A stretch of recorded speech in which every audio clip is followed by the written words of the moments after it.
odeeffannoo haqaa.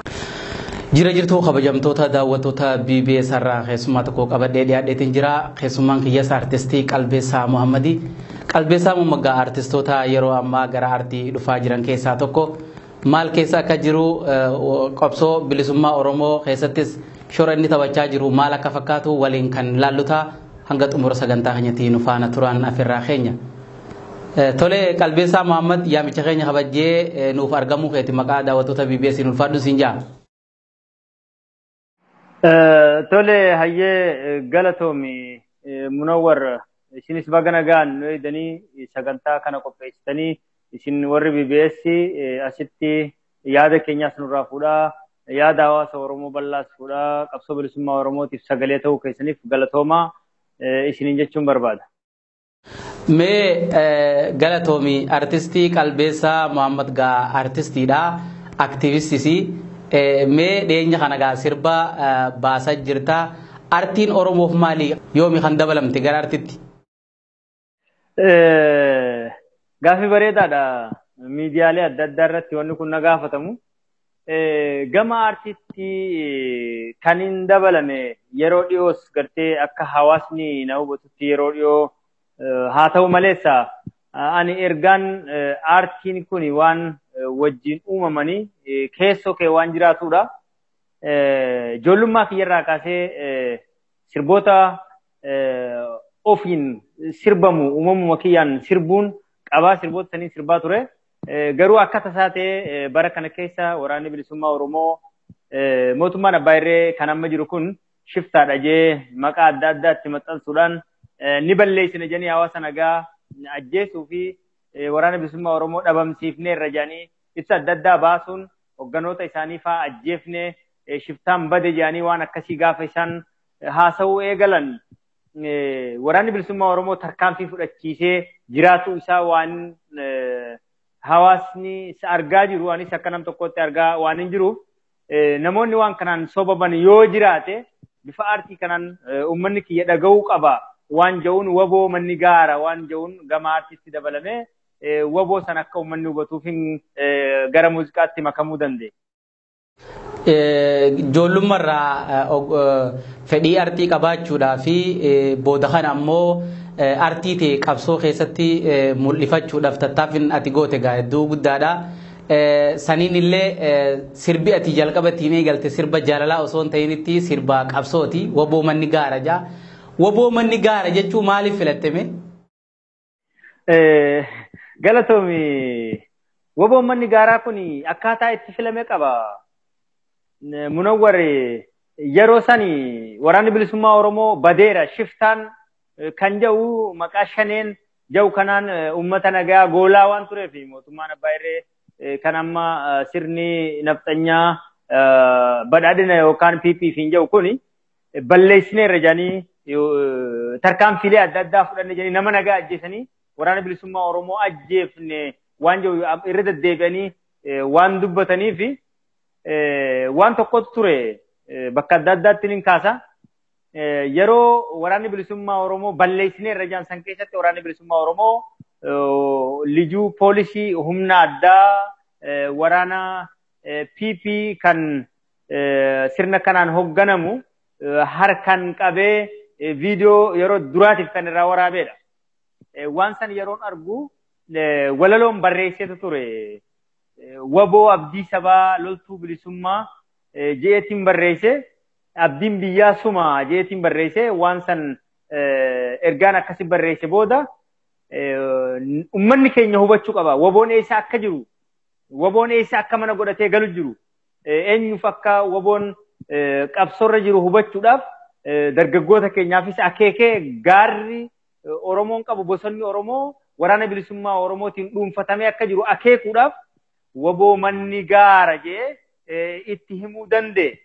Gama biraatiin waboo manni gaara dhoowwe faara waan jiru itti dabale mana gaara godhatee bosonatti dahateeti nagahee dhoorkate sanirraa kan ka'e waboon badeera waraanni bilisummaa Oromoo hin jiru shiftaadha waan jedhamu san ifaan ifatti ummata kiyyatti bifa aartiitiin karaa salphaadhaan mul'isuudhaaf yaalii godheen ture yeroo san keessatti burjaajii tureetu ture waraanni bilisummaa Oromoo kan galeera karaa nagayaatiin galeera waan jedhu mootummaan qabatee wanni hafe shiftaadha waan jedhuu fi kan hafe qaqqabneerra kan finneerra jedhanii niitorkii cufanii biyya san keessatti baatii 6 ol gara waggaatti niitorkiin gara Wallaggaaf gara Gujiitti hojjechuu dhiiseera.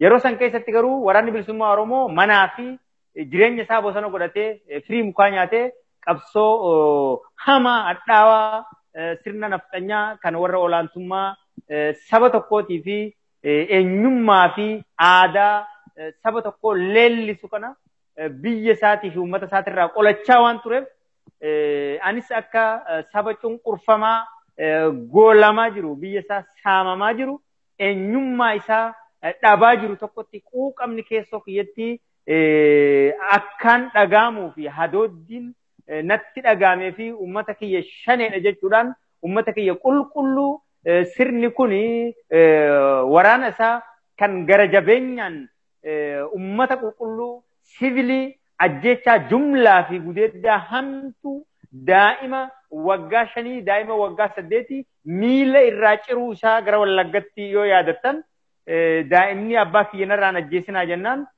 daa'ima miila irraa muranii argatee turte. Waan akkasii haadha yeroo pirezidaantii Lammaa Magarsaan aangorra turanitti dubartii ulfaa baajaaj keessatti rasaasaan dhawanii yeroo ajjeesantu ture. Waan akkanaatu yeroo san keessatti hammaataan deemaa ture. Wanni yeroo san keessatti Oromoota keenya kan Wallaggaa irratti maqaa shiftaa shanee jedhuun waraana bilisummaa Oromoo balleessuudhaaf sirni kun godhaa ture. Akkan kan nama laaleessuu fi ilmuma namaa kan saba kanarraan dhalatii yoo ta'e namummaan kan sitti dhagaamuu kan si hadochu waan ta'eef waraanni isaan gooluudhaaf uummata Oromoo jumlaadhaan fixaa jiran kun waraana saba kana nagaya isaa tiisuu fi ajjechaan seera dhablummaa fi sirna maafiyaa Oromoo qabsoo hadhaawaa godhaa waan jiruuf anis waboommanni gaara diina isaa dhoowwe faara kan jedhuun hawaasa kiyya bal'aa dhaqqabsiisee dargaggoonni hiriiranii waraana bilisummaa Oromoo biratti akka leenjii fudhatanii sirna harmee isaanii gudeedu harmee isaanii ajjeese obboleessa kee ajjeese irratti wochisuu fi hidhaa jumlaadhaan hayyootaa fi qabsaa'ota Oromoo hidhee jaarsolii waggaa 70 hidhee ajjeesuu fi maatii qabsaa'ota irratti tarkaanfii fudhatu kun baduu qaba waan hin jeetti amanuuf sirni kun hidhannoodhaan malee karaa waraana bilisummaa Oromoo harka kannachuu fi biyya sanirraa buqqa'uu waan hin dandeenye waan hin itti amaneefin ummanni keenya burjaajii fi haala adda addaa keessaa gama waraana bilisummaa Oromoo deebi'ee wareega barbaachisu kafalee ilmaan isaa hidhachiisee diina kana akka ofirraa kaasuuf waboo manni gaara jedhee ummata kiyya biraan ga'uu danda'e jechuudha. Mee sirba san yeroo takka gaa waboo manni gaara waan jettee walliftee gaa viidiyoodhaan ummata biraan geessee turte mee sirba san sagaleen nuu ja'iitii istuudiyoo teenyarraa afeerraa jechuudha. Galatoomi sagaleen nin ja'a sagalee dura waan tokkotti dabaleetti sagaleen sin ja'a. Waboo manni gaaraa kun viidiyoodhaan dalaguun haalli sirba kanatti dalaga baay'ee ulfaataa ture. Mee itti deemna ta'a sagaleen hanga tokko sin ja'a istuudiyoo biraa afeerta. Waboo manni gaaraa diinasaa dhowwee faaraa. Waboo manni gaaraa diinasaa dhowwee faaraa. Kompaasii bilisummaa jajjabee walaabummaa. Kompaasii walaabummaa jajjabee bilisummaa. Waboo manni gaaraa diinasaa dhowwee faaraa. Waboo manni gaaraa diinasaa godhee daaraa. Kompaasii bilisummaa jajjabee walaabummaa. Kompaasii walaabummaa jajjabee bilisummaa. Kabbanaa fi aduu rooba dirsaaf dhokee bosonaan dahatee tarkaanfachaa sokkee. Beelaan osoo rafuu eenyummaan sharafuu waboongoota safuu. Beelaan osoo rafuu eenyummaan sharafuu waboongoota safuu.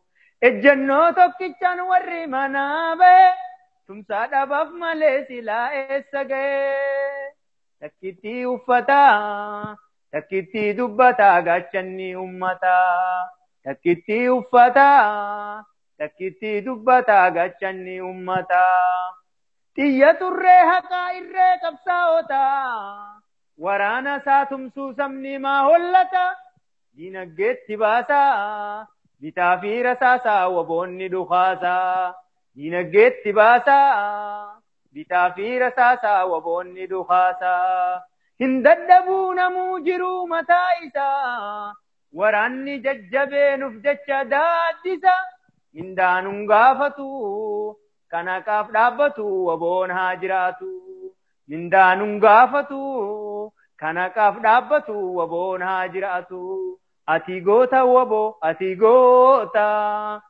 goota jabaadhu ni moota ati goota bobbaas ati goota jabaadhu ni moota ati goota marroo ati goota jabaadhu ni moota ati goota gammachu ati goota jabaadhu ni moota ati goota sanyii ati goota jabaadhu ni moota ati goota gullicho ati goota jabaadhu ni moota ati goota wobo ati goota jabaadhu ni moota ati goota jabaadhu ni moota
Ati gota jabat ni mota hedduu galatoomii akka malee nu bashannansiiftee mee sirba kana walaloo isaa akkami barreessitee namaa si barreesse moo si barreesse haalli akkaataan itti sirba kana hojjette hoogaa seenaa mataa isaa qaba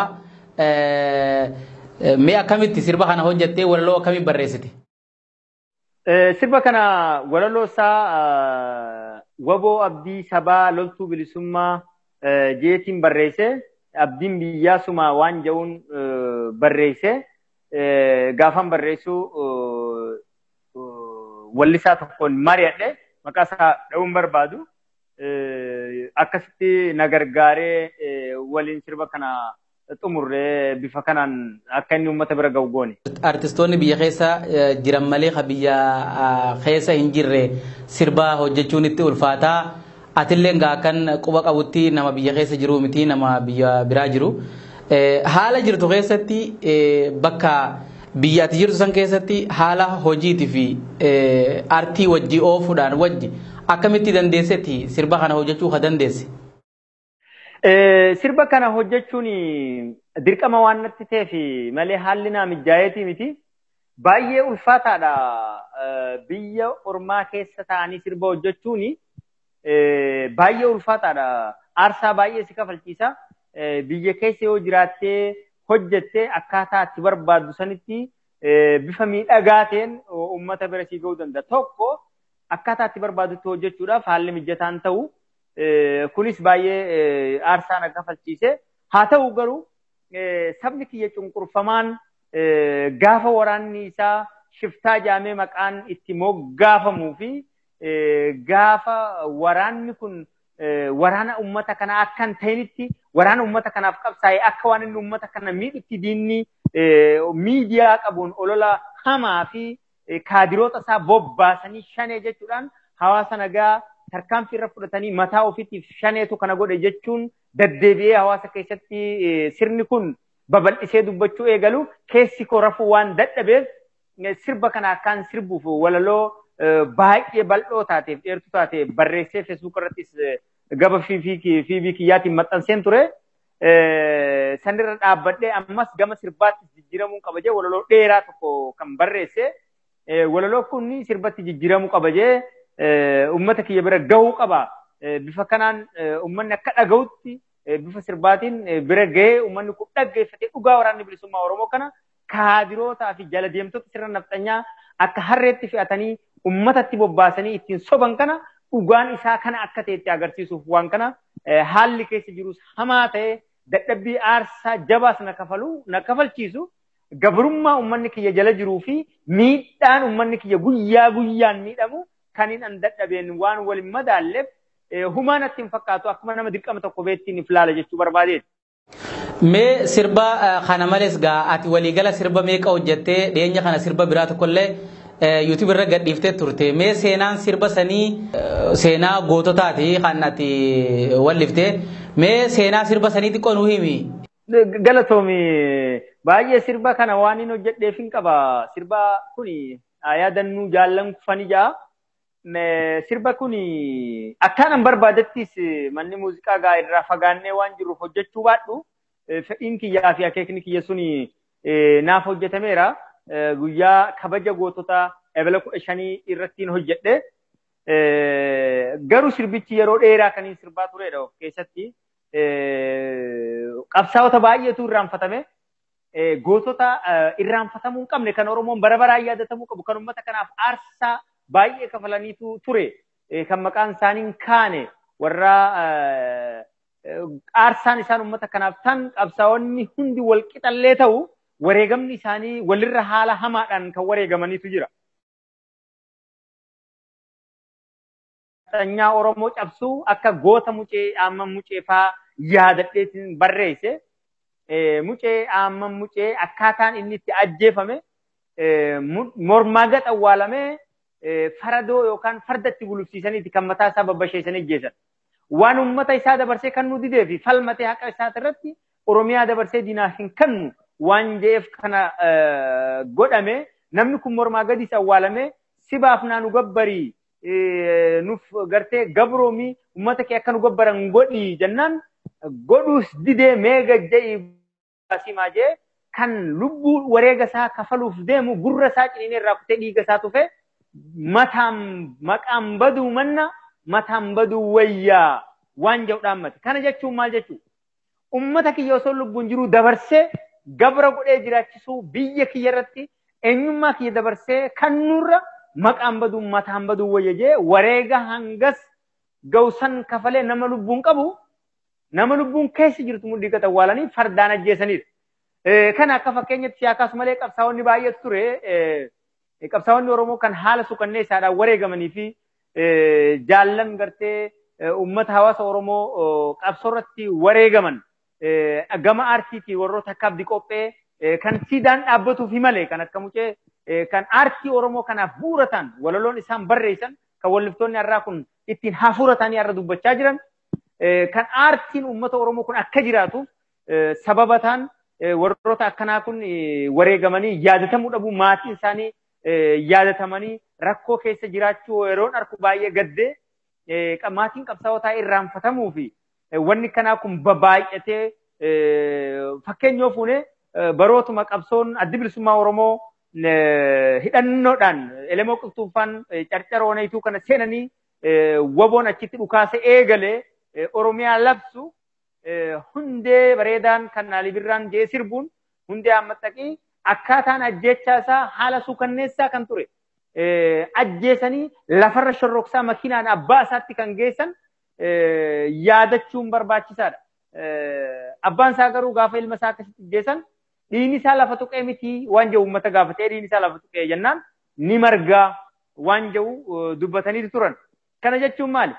Dhiigni gaafa jigu qabsoo bilisummaa Oromoo ni kaasa malee hin kuffisu waan jedhu akeekee namni gaa ilmoon isaa irraa duutee deebisa akkanaa deebisu hin jiru. Cimina qabsaa'onni maatiin qabsaa'otaatii fi qabsaa'onni qaban laalee jaallan akkanaa kun dagatamuun maaf mala? Oromoon qabsoo godhu keessatti seenaa if duuba deebi'ee jaallan wareegaman hanga tokko muraasa yaadannee siidaa dhaabuuf osoo hin taane qabsoodha gabrummaa keessa jirra. Haa ta'u garuu qabsaa'ota nuuf jecha aarsaa hamaa akka malatti wareegaman kana yaadachuu caalaa siidaa isaanii dhaabuu caalaa maatii isaanii kan isanii biraa wareegamanii mana keessa galan hin qabne bakka maletti yaafanii rakkatan waan hin argurraa kan hin keen jaallan kana yaadachuun barbaachisaadha jee hayaadannu jaallan kufan waan jedhu sirba saniin akeekeen ture Munawwar. Mee sirba sangaa akkuma jette gaa haa yaadannu jaallan kufanii jetteeti walliftee mee sirba san sagaleen nuu jee gaa nutillee walumaanuu haa yaadannu.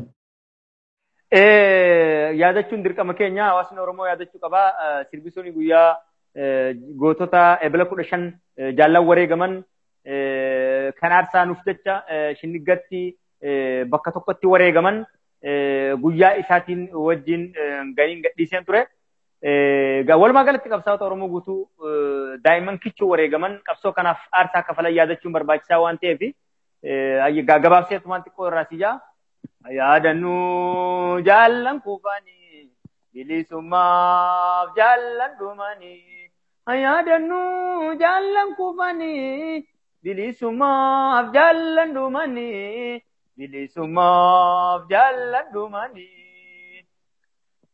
goota biyyaaf kennan lubbuu isaanii muceen faanii abbisheen faanii eleemuun faanii warra sabaaf kennan lubbuu isaanii baroon faanii mul'isiin faanii buruisoon faanii goota iyyaafne turree isaanii nadhiin faanii buruisoon faanii gotusaan faanii.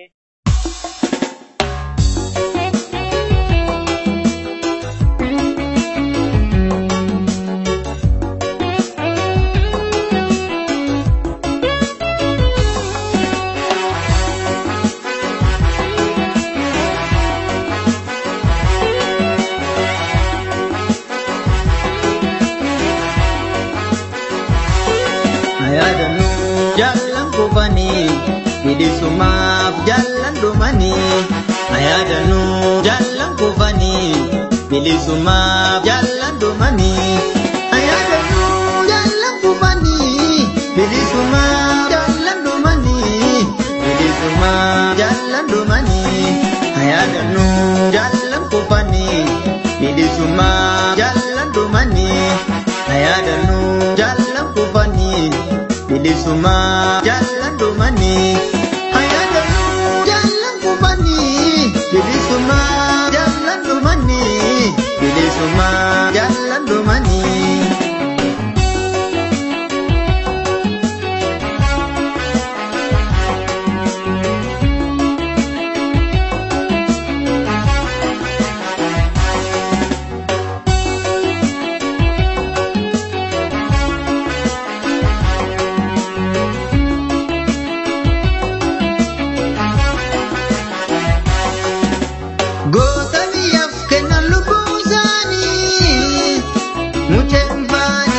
Bishen bani elemon bani warra nabokke na lubusani baron bani lisim bani gurusan bani godariyan damne turresani nadim bani girenyam bani bakalam bani warra nabokke na lubugali Yosef bani Ismayon bani abdi kopen bani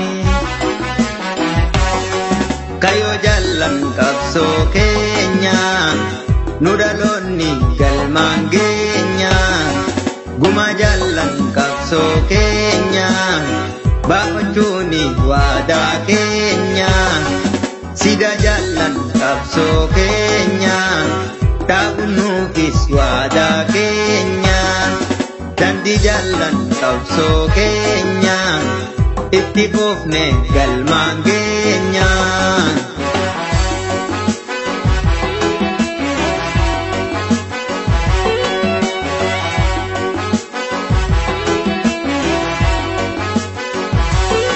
ayadanu jalan kufani bilisumaaf jalan dhumani ayadanu jalan kufani bilisumaaf jalan dhumani ayadanu jalan kufani bilisumaaf jalan dhumani bilisumaaf jalan dhumani ayadanu jalan kufani bilisumaaf jalan dhumani ayadanu jalan kufani bilisumaaf jalan dhumani ayadanu jalan kufani bilisumaaf jalan dhumani bilisumaaf jalan dhumani.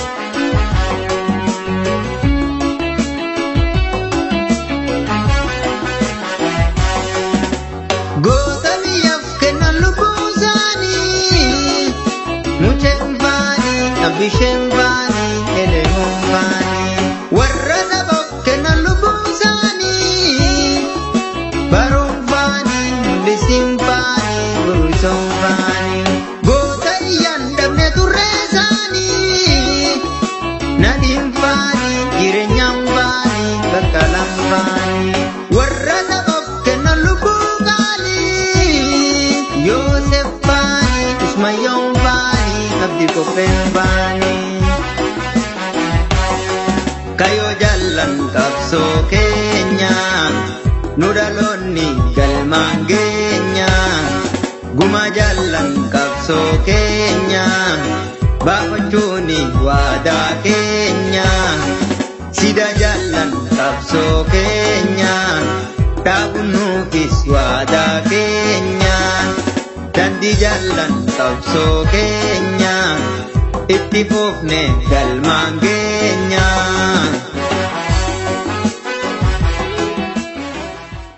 akkasittiin gaa tartiibaan kaa'e hedduu galatoomimee artistii qalbeessan gaa qabsoo Oromoo keessatti gaa yeroo garagaratti qabsoo Oromoon diddaa gabrummaa isaatiif taasisu keessatti illee yeroo garagaratti dargaggoota gurmeessuun biyya jirtu keessatti bara meeqaa fi dura bu'aa qeerroo ta'uun kan hoogganaa turte? Bara 2016 dhumarratti kan itti gaafatamummaa dirqama kana hawaasni Oromoo naannoo jirru nutti kennaniiru. Qabsoon sun itti fufee lolli gartee daangaan wayyaaneen gara adda addaatiin nurratti banuu fi wayyaaneen yeroo sanitti dargaggoota Oromoo miidhaa jabaa irraan gahaa turte. Yeroo sanitti gaa miidiyaas qabaannee haala adda addaatiin hojiin nuti hojjennu miidiyaattis mul'achuu baatu. Miidiyaan tokkichaan yeroo san dhalatee ture miidiyaa OMN qofaatu jira. Miidiyooleen xixiqqaan gaazexaalaayitiin qabne jiraachuun ni mala. Haa ta'u miidiyaan tokkichaan qabnu kuni sagalee uummata bal'aa kanaa guututti hojii uummata kanaa bal'aa guututti mul'isuu hin danda'u. Rakkoo miidiyaa waan qabnuufi waan hojjennu gartee keessumaan haala hamaa keessa jirru keessatti qabsoo dargaggoota bifa adda addaatiin godhaati turre. Qabsoon dargaggoota gaggeessaa turre kuni qabsoo bifa adda addaati ture. Dargaggoota dammaqsanii qabsootti akka hiriiran godhuu, dargaggoonni aadaa fi eenyummaa isaa akka gadi hin dhiifneef seenaa qabsaa'ota seenaa uummata kanaa barsiisuu fi aadaa uummata kanaa barsiisuu, eenyummaa isaatiin dargaggoonni boonanii eenyummaa warra biraatiin akkan hin dhaalamneef baroota dheeraa waggoota 150 nurratti hojjetamaa waan tureef kana keessaa saayikoloojii akkas ture san keessaa dargaggoonni keenya bahanii aartii Oromoo dhaggeeffatanii muuziqaan Oromoo kuni baay'een qabsoo Oromoo akeeka. Seenaa Oromoo akeeka waan ta'eef ofitti gammadanii of jaalatanii aartii Oromoo akka guddisanii aadaa ofiitii fi sirnoota keenya kan akka sirna gadaa kan akka barataniif hawaasa isaanii jaalatanii sabboonummaa itti dhufee akka uummata isaaniitiif qabsoo kafalan waa baay'ee godhaati turre. San bira dabarree immoo hawaasa keenya bal'aa walitti qabannee dargaggootaan alatti illee dinagdee maddisiifnee hawaasa keenya buqqaanii fi hawaasa keenya kan daangaas ta'e bifoota adda addaatiin dargaggoota biyya keessatti kakaafnee qabsoo hiriira kan baroota san godhame keessatti akka hirmaatanii fi bifa qindaawaadhaan akka godhamuuf waa baay'ee taphachaati turre. Qabsoon sun gaa deemee hanga fincila xumura gabrummaa kan karaa nagaatiin gaggeeffamaa ture wayyaanee kuchiisatti makamee sadarkaa sanirra ga'eera. San keessatti dadhabbii fi haalli adda addaa jaallan yeroo san wajjin waan kana goone kaanis wajjin jiraachuu baannu namoonni hangi tokko jiru ammaasii haalli biyya namaa kun addaan facaa waliin yeroo dheeraatu dhiisuun waan akkasii sun ni baay'ata. Bifuma saniin gaa ofirratti kannee uummata keenya kana dammaqsuun uummanni kun gabrummaa jalaa waan jiruuf gabrummaa jalaa waan hin baaneef sabni nuti keessaa dhalan kun cunqurfama sababa barbaraan hiraarfama nuti baqannee carraa biyya ormaa dheenee hojjannee bullee jiraachuu dandeenyus keessoon keenya madaa fi quuqamaa sabni keenya keessa jiru miidhaa abbootiin keenyaa fi haawwan keenya obboloota keenya xixiqqoon irra gahaa jiruuf hidhaan jumlaan barattootaa fi dargaggoota humna misooma humna biyya san guddisee jijjiirama biyya san fidee akka biyyi sun biyyoota addunyaatiin dorgomaa taatu godhuu danda'u hidhaa fi ajjeechaadhaan doorsisuun biyyaa baasuudhaan bahaaraan qurxummiidhaaf soora godhanii miidhaan barri sun wayyaaneen nurra gaggeessaa ture miidhaa hammaataa waan ta'eef rafuu hin dandeenye gaa qabsootti seenne jechuu barbaadeeti bifa saniin gartee qabsoon dargaggootaa itti fufsiisaa turre Munawwar. Mee galatoomii yaada bal'aa nu kennite. Mee ammallee dura taa'aa gurmuu Oromoo idil addunyaa garee deeggarsa waraana bilisummaa Oromootiif taasisu keessatti dura bu'ummaadhaan deemaa akka jirtu odeeffannoo qabna. Mee kanas yoomii as yoo kan eegaltanii haalli irra jirtan hoo maal fakkaata? Galatoomii gurmuun Oromummaa deeggarsa waraana bilisummaa Oromootiif hawaasa isiitirraa dinagdee maddisiiftee humna waraana bilisummaa Oromoo cimsuudhaa fi waraana bilisummaa Oromootiif galaa godhuudha. Kana kan dabalamne waraanni bilisummaa Oromoo erga gartee galchanii hangi tokko galuu qabajanii gaafa bilisummaa Oromoo karaa nagaatiin biyyatti deebi'u waraanni hangi tokko sikkatee araddaa itayyaa naannoo Oromoo keenyaatti qubatanii turan. Yeroo san keessatti bara san keessa mootummaan amma jijjiiramaa ofiin jiru kan dhiiga qeerroo bilisummaa Oromootiin kursiitti dhufe kun hoggantoota waraana kanaatii fi hoggantoota adda bilisummaa Oromoo waraana isaaniitii wajjin wal harkanii yaada akka wal dabarfachuu hin dandeenye fi hawaasa achirraa ittisuu fi waraana karaa nagaatiin Oromiyaan jijjiiramteera. Mootummaan amma jiru kun mootummaa Oromooti. Mootummaa qabsoo Oromootiin aangootti dhufe waan jedhan amananii galan kana uummata waraana kanarratti boombii darbuutu dhufe boombii haaraa. Waraanni bakka san turan kaan ajjeefamanii kaanis gartee baqatanii haala adda addaatu ture. San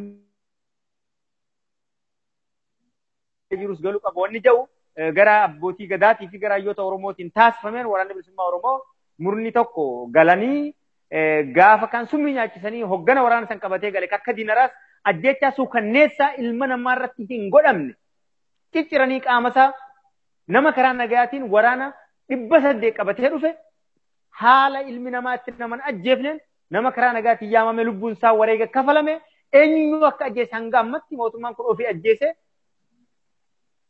nama san namaata ajjeese seeratti dhiyeesse lubbuun namaa bifa sanitti taphatamaa turte.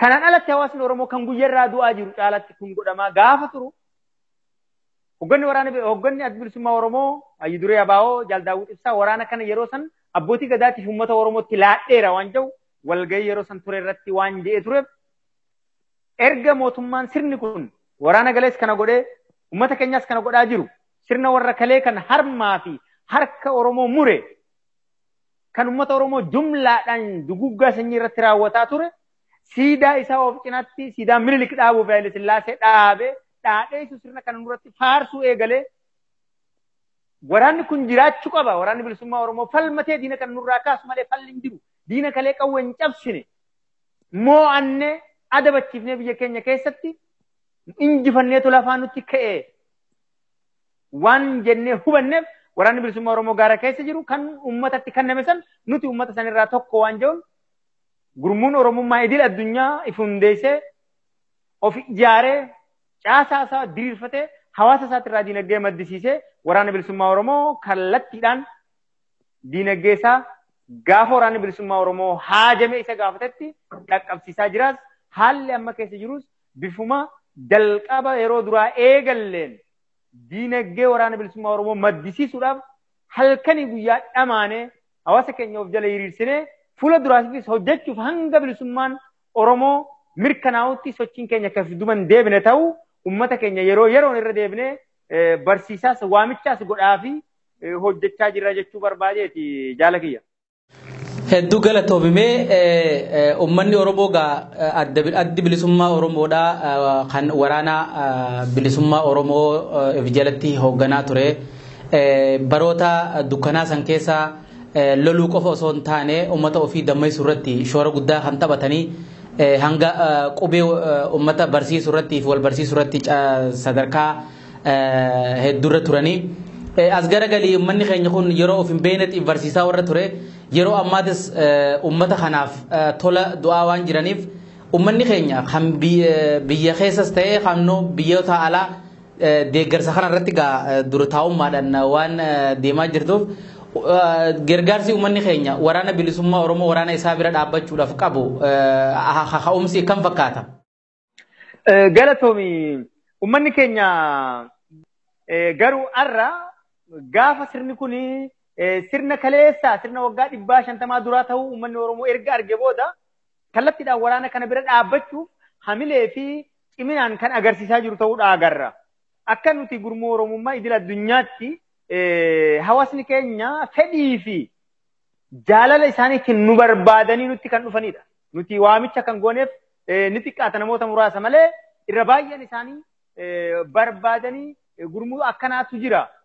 Tuuta walitti dhufee waraana bilisummaa Oromoo kana gargaaruutti jirutu jira. Jaanii gama keenya kan dhufanii fi namoota irraa dhaga'uudhaan miseensota keenya irraan miseensonni keenyaas hojii baay'ee hojjetanii gara keenya kan dabalamanii waraana kana bira dhaabbatanii galaa waraana kanaa godhan jiru.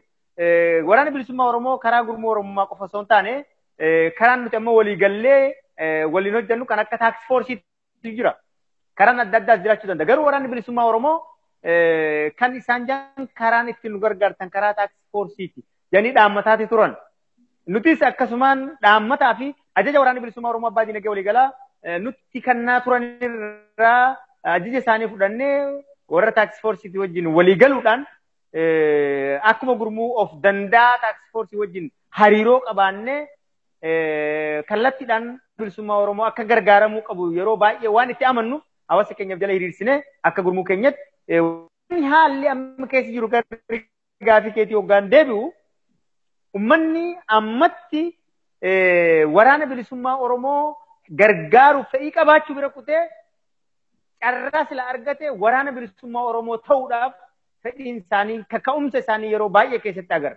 Garuu haa ta'u carraa kana warra argachuu hin dandeenye diinagdeedhaan guyyuma kamiifuu waamicha gonee ummanni keenya nurraa hafeen beeku. Warri immoo kanarraa hafu yoo jiraate kaadiree fi garaan bultoota sirni kun bobbaasuun alatti ummanni waraana bilisummaa Oromoo lubbuu isaa caalaa jaalataa jiraachuu isaa atis sooshaal miidiyaa kanarratti ni agarta jetti namana. Kun egaa nuti warri qaamaan keessa hojjechaa jirru dhibbumaan dhibbatti uummata keenya amannee ittiin boonnee uummata keenya wajjin hojjechaa jirra jechuu barbaadeeti. Hedduu galatoomee sagantaa keenya gama xumuratti achi deemnaa. Meegaa artistii Qalbeessaa Muhammad yeroo ammaa artiidha soofaa jira. Dura bu'ummaa fudhateetti itti gaafatama fudhatee gargaarsa waraana bilisummaa Oromootis sassaabuu itti fufee jira. Mee roga artiitiin maal harkaa qabda hoo? Yeroo ammatti roga artiitiin hojiileen itti harkaa qabdu jira. Gara fuulduraatiif ammoo artii tana artii Oromoo guddisuudhaaf kaayyoon ati karoorri ati lafaa qabdu maal fakkaata? Galatoomi osoon gaafii keetitti hin dabarre waan tokko jeen gaafii keetitti dabra. Ani waan itti amanu tokkotu jira. Dhiifama naa godhi dura gaafii silaa deebisee itti dabarre bareeda garuu waan kana tuqeetiin gara gaafii keetii deema. Wanni itti amanu maali? Sabni cunqurfamaan kun waan isa cunqurfama kana jalaa ni baasa jee itti amanuu fi waan uummata kana ni fayyada jee itti amanuu hunda godhuudhaaf yeroo hunda qophiidhaan. Yeroo baay'ee ani hawaasa keessatti hawaasni Oromoo akka jaaramee of ijaaree socho'uuttiin amana. Gara diinagdeetiin, gara miidiyaatiin sagalee uummanni kun qabaachuu akka qabu. Waa hunda irratti kana keessattis waa hunda keessatti hirmaadhee uummata kanaaf waan hin danda'u bifa hundaan godhaatiin turees. Ammas ittiin jiraas. Gama gaafii keetii hoggaan achi deebu gama aartiitti. Aartiitti wanni harkaa qabu ammatti sirboonni hojjedhee harkaa qabus kan mana muuziqaa jiruu fi kan hojjedhee na bira jirus jiru. Sirboota qabsoo kan hojjedhee ni jira. Sirboonni aadaas kan hojjedhee jiru. Garuu ammatti qabsoo bilisummaa Oromoo qabsoon haala ammaataa keessa waan jiruuf sirbootaan hojjedhees gadhiisuu dhiisee gara qabsoo waraana bilisummaa Oromoo tumsa kanarratti achi deebi'ee kanarratti hojjechaa waan hin jiruuf malee sirboonni baay'een kan mana muuziqaatii qabuu fi kan hojjedhees na bira jira. Kana yeroo gabaabaa keessatti yoo rabbiin naa laaffise gadi dhiisuu hin oolu. Ammaaf ammoo aartiidhaan uummata kiyyaafaan yeroo kamuu waan uummata kiyya jee ni fayyada jee aartii qofa osoo hin taane wareega lubbuus waan na gaafatu godhuudhaaf yeroo kamuu qophiidha. Waan uummata kana fayyadu kamillee hojjechuudhaaf guyyaa tokkoofillee daqiiqaa tokkoof duuba deebuu nama hamilee akkasii qabuu miti jechuu barbaadeeti lammii kiyya. Hedduu galatoomi meegaa gara gargaarsa dura bu'ummaa gurmuu Oromoo idil addunyaa keessatti illee qooda baachaa jirta. Gama tokkoon illee waldaa kuraa galaan keessatti koree hojii raawwachiiftuudha. Hanga bu'uura BBS illee nama hojjetaa ture. Qabsoo tana keessatti shoorri taphachaa jirtu hedduu guddaadha. Mee dhumarratti wantoota amma dubbanne keessa wanti naaf fayyadee yaaddu gara artiitiinis haa ta'u gara dammaqinsa gargaarsa waraana bilisummaa Oromootiinis haa ta'u wantoonni ati akka dhaamsatti qabdu sagantaa keenya ni goolamna yeroo biraas walitti deebina maal fakkaatamee dhaamsi waliigalaati qabdu. Dhaamsi waliigalaa ani qabu namni nuti saba cunqurfamaadha. Nuti dhaloota cunqurfamaa keessatti dhalatee gabrummaa malee bilisummaa agarreen beeknedha. Akkanatti of ilaaluun barbaachisaadha. Garuu sabni nuti cunqurfamnuun saba biicuu nurra humna namaatiin illee nurra dadhabaa fi diinagdeedhaa fi haalli qubsuma isaaniitiin illee nurra xixiqqaatu. Sirboota kiyya keessatti sirbootaan hojjetu keessatti waan kana kaaseetiin ture fuula dura ni argatu. Saba xixiqqaa kanaan cunqurfamuun keenya yeroo hunda nutti dhagahamuun nurra jiraata. Kanaaf waan ta'e erga saba cunqurfamaa kana keessa dhalannee guddannee abbootiin keenya wareegamanii akaakileen keenya wareegamanii nutis wareegamnee hiriyoonni keenyaas wareegame dhaloonni nurra xixiqqaa dhufus wareegamaaf aarsaa kafaluudhaaf waan irra jiruuf kana goolabuudhaaf yeroo hunda ummata kanaaf waan ni ta'a bilisummaa keenyaaf nu gargaara jennu godhuun barbaachisaadha. Kana yoggaan jiru immoo ummanni Oromoo tokkummaa qabaachuudhaan dhaama. Tokkummaan yeroo hunda humna jaallan nu dura dabranis hawaasni keenya yeroo baay'ee hayyoonni isaan keessaa dhalatu tokkummaa dhaama. Artistoonni keenyaas tokkummaa dhaama. Tokkummaan humnaa jiru. Kanaaf tokkoomne diina gartee nu golee nu saamee diinagdee keenyaa fi lubbuu keenya barabaraan nu jeese akka ilma namaa irratti hin barbaachifne nu godhu kana ofirraa kaafnee ofiin of bulchuu fi mirga keenya kabachiifnee biyya keenya irratti abbaa ta'uudhaaf waan godhuu qabnu qabsoo kanaaf sabni kun godhuu qaba. Hin taa'ina gumaachaa qabsoo keessaniif waan isin barbaachisu kan diinagdeen dandeessan kan humnaan dandeessan kan yaadaan dandeessan godhuutu isin irra jiraata. Garuu bifa bittinnaa waan osoo hin taane walitti dhufnee waliin mari'annee waliin gatteenye fala ummata Oromoo kanaaf akka goonu agoobara tokko jalatti walitti dhufnee tokkummaadhaan rakkoon keenya tokko bakka ta'etti bakka rakkoon keenya gabrummaa ta'etti bakka rakkoon keenya saba kana jiraachisuu ta'e irratti wanni addaan nu baasee bakka 2 3 4 roofu waan hin jirreef bakka tokkotti deebinee humna takkaan diina kana qolachuutu nurra jiraata waan ta'eef hawaasni keenya of ijaaree hayyoota isaatii fi qabsaa'ota isaa humna bakka takkatti akka deebi'an godhee jala hiriiree bilisummaa isaatiif akka yeroon gabaabbatu godhuun hawaasa keenya irra jiraata waan ta'eef hawaasni keenya dammaqee kana irratti hojjechuu qaba jechuun barbaada.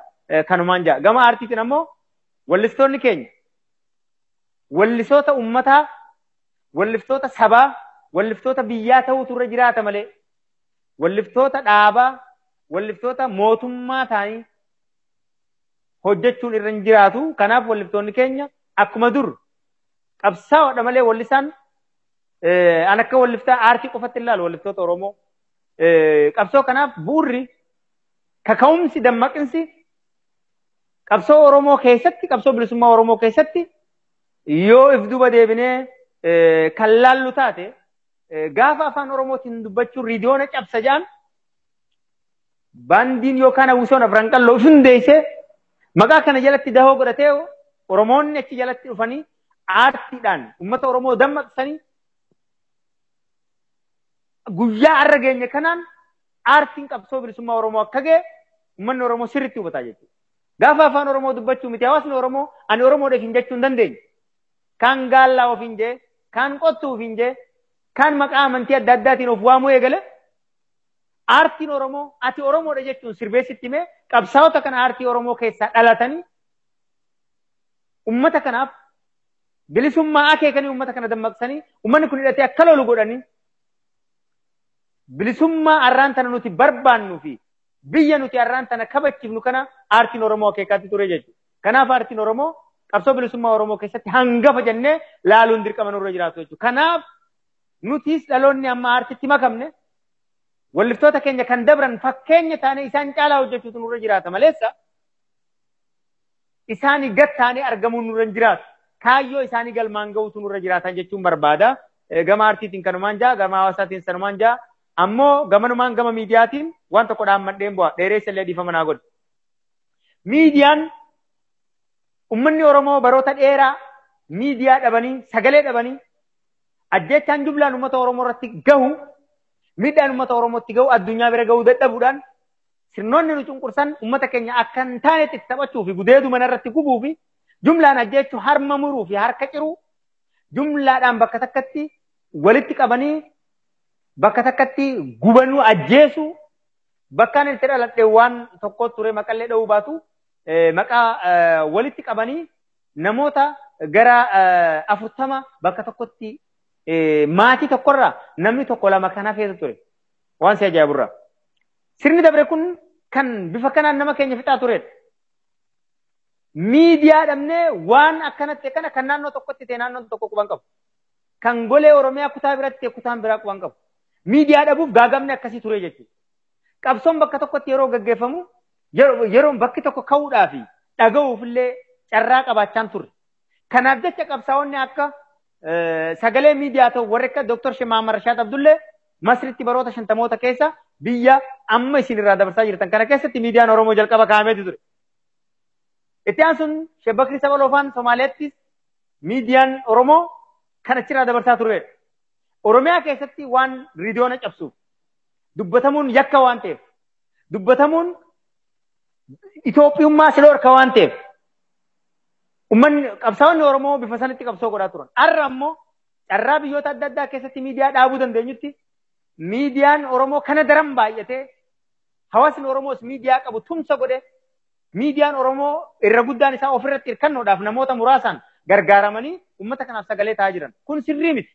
Ummanni Oromoo miidiyaa sagalee isaaf ta'u kan isa gargaaru kan rakkoo isa keessatti guyya guyyaan rakkoo diinni ummata kanarratti of ummata kanaaf dhiheessanii golee Oromiyaa hunda keessatti waan ta'u waan Wallaggatti raawwate yeroo sanitti garri baha Oromiyaa akka dhaga'utti garri Baalee akka dhaga'utti Gujiin akka dhaga'utti miidiyaan Oromoo gahee taphachaa jiru qabsoo Oromootiif miidiyaan Oromoo bu'uura waan ta'eef ummanni Oromoo miidiyaa isaa tumsatuu fi bira dhaabbatuun cimsuun dabalachuun kan jiru immoo akka inni itti fufu godhuun jajjabeessuun yaadaan waa hundaan bira dhaabbannee diinagdeedhaan tumsuun dirqama hawaasa Oromoo waan ta'eef faayidaa miidiyaa wallaaluun nurra hin jiraatu. Kanaafuu ummanni Oromoo miidiyaa keessan jabeeffadhaa cimsaa bira dhaabbadhaa.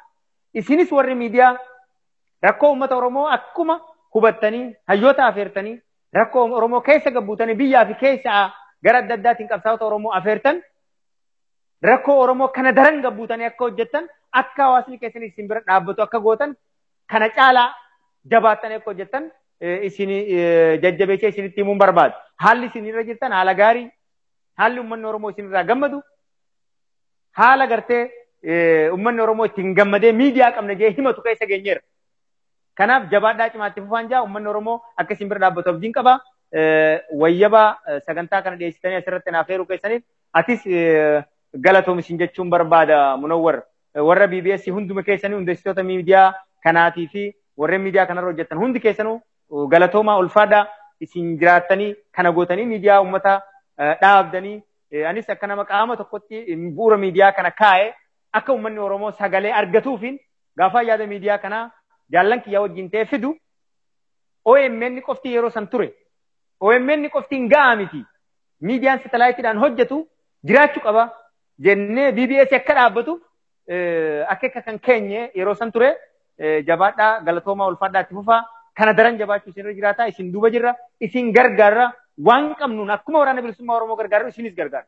Sagalee waraana saniiti isin sagalee uummata saniiti sagalee uummata cunqurfamaati waan taataniif ummanni keenya akka isin cinaa dhaabbatu yeroo hundatti bakka hundatti ni goonaas nutis gama keenyaan waan dandeenyu isin bira dhaabbannaan isin jaa galatooma ulfaadha. Tole artistii Qalbeessaa Mohammad nuuf dhiyaatee yaada bareedaa kana uummata Oromootiif qooduu keetiif maqaa daawwattoota BBS'n irra deebi'ee ulfaadhuun siin jaa.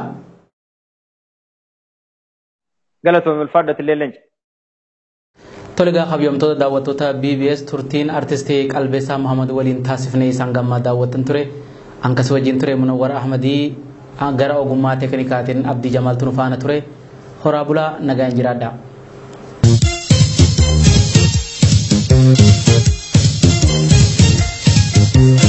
BBS burqaa odeeffannoo haqaa.